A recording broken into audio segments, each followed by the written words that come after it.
संसद के शीतकालीन सत्र की तारीखों का ऐलान 1 दिसंबर से 19 दिसंबर तक चलेगा विंटर सेशन। कांग्रेस ने सत्र की टाइमिंग पर उठाए सवाल, कहा कि सरकार को जनता के सवालों का डर है। 4 हफ्तों का काम 15 दिन में नहीं हो सकता। आज से 6 दिन के अफ्रीकी देशों के दौरे पर राष्ट्रपति मुर्मू दिल्ली में अंगोला और साथ ही बोत्सवाना के लिए हुई रवाना। भारत और आर्मेनिया के बीच जल्द होगी डिफेंस डील। जेरवान में दोनों देश के डेलीगेट्स की बैठक में सहमति बनी। रेगिस्तान में जवानों की त्रिशूल एक्सरसाइज जारी। थार रैपिड ब्रिगेड ने दिखाया हैरतअंगेज करतब। साउथ कमांड के जवानों ने हिस्सा लिया। सेना प्रमुख जनरल उपेंद्र द्विवेदी ने उपराष्ट्रपति सीपी राधाकृष्णन से मुलाकात की। कई अहम मुद्दों पर चर्चा हुई। जम्मू कश्मीर के कुपवाड़ा में बड़ी आतंकी साजिश नाकाम हुई। सुरक्षा बलों से मुठभेड़ में 2 आतंकी ढेर। भारत को जल्द ही मिलेगी एशिया कप की ट्रॉफी। आईसीसी के दखल के बाद बीसीसीआई और पीसीबी ने सुलझाया विवाद। वोट चोरी के खिलाफ कांग्रेस ने फिर से शुरू किया हस्ताक्षर अभियान। कर्नाटक में 1 करोड़ से ज्यादा लोगों ने लिया हिस्सा। करूर भगदड़ मामले को लेकर के एक्शन में सीबीआई एक्टर विजय से जुड़े ठिकानों पर छानबीन। और अब आपको दिखाते हैं चुनावी राज्य बिहार की हर खबर बिहार टॉप 10 में।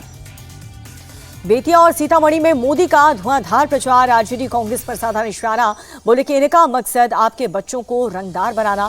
एनडीए के नेतृत्व में ही होगा बिहार का विकास। मोदी बोले पहले फेज की वोटिंग से ही महागठबंधन को 65 वोट का झटका लगा। जंगल राज के कट्टेबाजों को जनता ने नकारा है। पीएम मोदी के कट्टा वाले बयान पर सियासी पारा हाई है। प्रियंका बोली पीएम पद पर रहते हुए कट्टा, गोली, फिरौती, रंगदारी जैसी बात करना शर्मनाक है। पीएम मोदी के बयान पर कांग्रेस चीफ खड़गे का पलटवार। पूछा कि बीते 20 साल में आपने खुद जंगल राज क्यों नहीं खत्म किया। सुपौल की जनता से गृहमंत्री अमित शाह की अपील, कहा कि घुसपैठ रोकने के लिए एनडीए को ही जिताएं। पूर्णिया से अमित शाह का राहुल तेजस्वी पर आरोप। बोले कि ये दोनों मिलकर सीमांचल को घुसपैठ का अड्डा बनाने में लगे हुए हैं। आरजेडी सांसद मनोज झा ने चुनाव आयोग को लिखा लेटर। ईवीएम स्ट्रांग रूम की सुरक्षा सुनिश्चित करने के लिए कहा। समस्तीपुर में कूड़े में मिली वीवीपैट पर्चियों के मामले में एक्शन तेज। समित एआरओ को हटाया गया है। एफआईआर दर्ज करके जांच के आदेश दिए गए। बिहार से राजनाथ सिंह की पाकिस्तान को 2-2, कहा कि दुस्साहस का करारा जवाब देगा भारत। हम छेड़ने वाले को नहीं छोड़ते। मोतिहारी में योगी ने खोला मोर्चा। बोले कि इनकी सभी सहयोगी राम विरोधी गुंडाराज ही आरजेडी की असली पहचान। और अब उत्तर प्रदेश की हलचल आपको दिखाते हैं यूपी टॉप 10 में। वाराणसी को प्रधानमंत्री मोदी की बड़ी सौगात। 4 नई वंदे भारत ट्रेनों को दिखाई हरी झंडी। इंफ्रास्ट्रक्चर से ही देश का विकास संभव है। मोदी बोले 11 साल में हमने काशी की तस्वीर बदल दी है। बेहतर सुविधाओं से तीर्थस्थल की अर्थव्यवस्था को 2 गुनी ग्रोथ मिली। अपने संसदीय क्षेत्र वाराणसी में पीएम मोदी का भव्य स्वागत हुआ। रोड शो में समर्थकों का जमावड़ा लगा। 4 नई वंदे भारत ट्रेन मिलने पर डिप्टी सीएम ब्रजेश पाठक ने जताई खुशी। कहा कि प्रधानमंत्री मोदी के नेतृत्व में राज्य का तेजी से विकास हो रहा है। समाजवादी पार्टी के बसपा को चुनौती। लखनऊ दफ्तर के बाहर अखिलेश और अंबेडकर की लगाई होर्डिंग। सपा चीफ को बताया पीटीए का नायक। चेक बाउंस केस में एक्ट्रेस अमीषा पटेल को समन। 9 जनवरी को मुरादाबाद कोर्ट ने पूछताछ के लिए बुलाया। रायबरेली में मामूली विवाद को लेकर के 2 पक्ष में कुल्हाड़ी और लाठियां चल गई। झड़प में 2 महिलाएं समेत 5 घायल हो गए। मेरठ में पुराने विवाद को लेकर के एक युवक पर दबंगों ने फायरिंग कर दी। आरोपियों की तलाश में जुटे हैं पुलिस की टीम।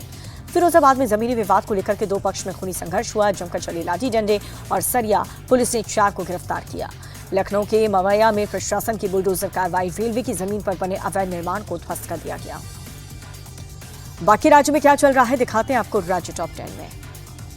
एमपी के श्योपुर में स्कूली बच्चों को रद्दी पेपर पर परोसा mid day meal. Viral video के बाद डीएम ने दोषी कुक को हटा दिया। रद्दी पेपर पर मिड डे मील को लेकर के गरमाई सियासत। राहुल बोले 20 साल की डबल इंजन सरकार ने एमपी के बच्चों की थालियां चुराई।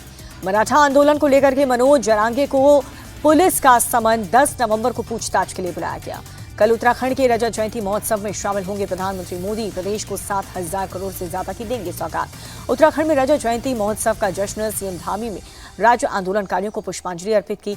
शहीदों को याद किया। हरिद्वार में लॉरेंस गैंग के नाम पर एक शख्स से मांगी 30 लाख की फिरौती। पुलिस ने आरोपी को गिरफ्तार किया। हरियाणा के हिसार में सब इंस्पेक्टर के मर्डर केस में कार्रवाई हुई। पुलिस ने 5 आरोपियों को दबोचा। नेता विपक्ष शुभेंदु अधिकारी का ममता सरकार पर आरोप। कहा कि वोट बैंक के लिए बंगाल में घुसपैठियों को बसा रही है टीएमसी नेता शशि पंजाब का आरोप। कहा कि एसआईआर को लेकर के बंगाल के लोगों में घबराहट और चिंता है। और दिल्ली के इब्राहिमपुर गांव में बैंक्वेट हॉल में आग लग गई। आसमान में उठा काले धुएं का गुबार। दूर तक फैली आग की लपटें।